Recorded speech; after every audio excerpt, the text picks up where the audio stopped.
Brazil ফুটবলের superstar Neymar, যে নাম বিশ্ব ফুটবলে এখনো এক বিরাট ব্র্যান্ড, সেই তারকার জাতীয় দলে ফেরাটা এখন আর সময়ের অপেক্ষা নয়, বরং এক কঠিন পরীক্ষা। মে মাসে দায়িত্ব নেয়ার পর টানা 4টি আন্তর্জাতিক উইন্ডোতে তাকে দলে ডাকেননি কার্লো আনচেলোত্তি। 2 বছর ধরে ব্রাজিল জার্সিতে যার গায়ে জার্সি ওঠেন, সেই নেইমারের ভবিষ্যৎ নিয়েই এখন বিশ্ব ফুটবলে তুমুল আলোচনা।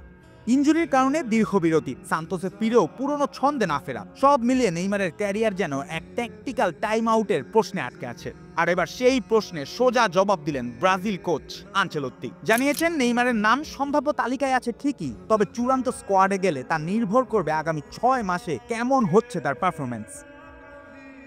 ভাবতাম নেইমার শুধু ব্রাজিলেই আলোচনার বিষয়, এখন দেখছি পুরো বিশ্বই তাকে নিয়ে মগ্ন। ভালো খবর হলো সে চোট থেকে ফিরছে। এখন ওর হাতে 6 মাস সময়, এই 6 মাসে নিজেকে প্রমাণ করতে হবে। আমরা শুধু দেখব সে কতটা প্রস্তুত।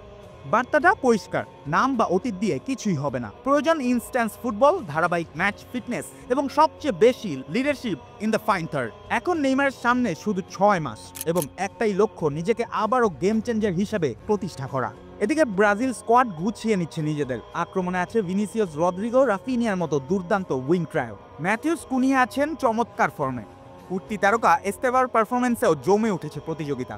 ক্যাসেমিরো ফিরেছেন পুরনো মিডফিল্ড মনস্টার ভঙ্গিদের সঙ্গে, ব্রুনো গিমারেসের ধারালো প্রেসিং। ডিফেন্সে এডার মিলিতাও, গ্যাব্রিয়েল ও মার্কুইনহোর একটি শক্তিশালী দেয়াল তৈরি করেছে। পোস্টে অ্যালিসন তো আছেনই, শুধু 2 ফুল ব্যাকের জায়গা নিয়ে চলছে তীব্র ট্যাকটিক্যাল লড়াই।